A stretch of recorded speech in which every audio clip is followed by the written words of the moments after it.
Hello, students. Welcome back. So today we will cover the explicit type conversion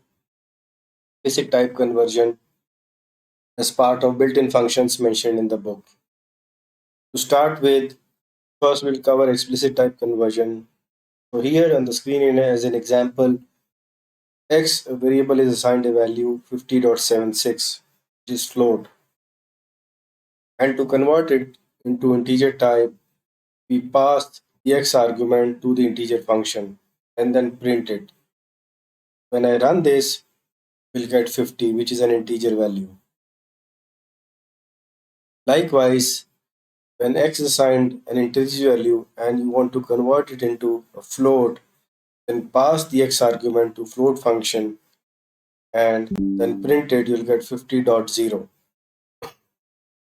which is a float value. Likewise, x is equal to 500.0 and you want to convert it to a string, then passing it into a string function and run it, it will give 500.0. This is a string value. Then, in another example, x is given an integer value which is 98, and another function chrx, it converts the ASCII value of x into its respective character. So what is the ASCII value of x into its character? Let's find out.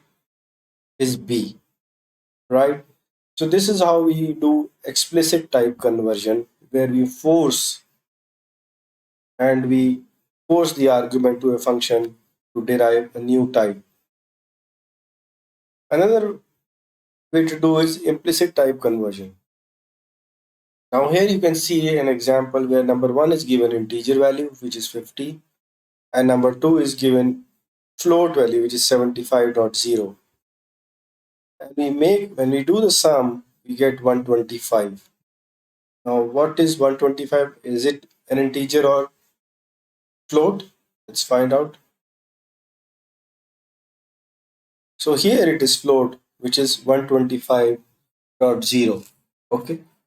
Why it does that? Because the interpreter does a type promotion where it assigns a bigger data, wider size data, in order to prevent any loss of information. So float has got higher memory size or higher bit size data as compared to integer.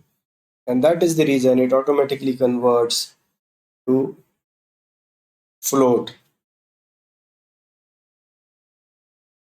Okay, this is all for today.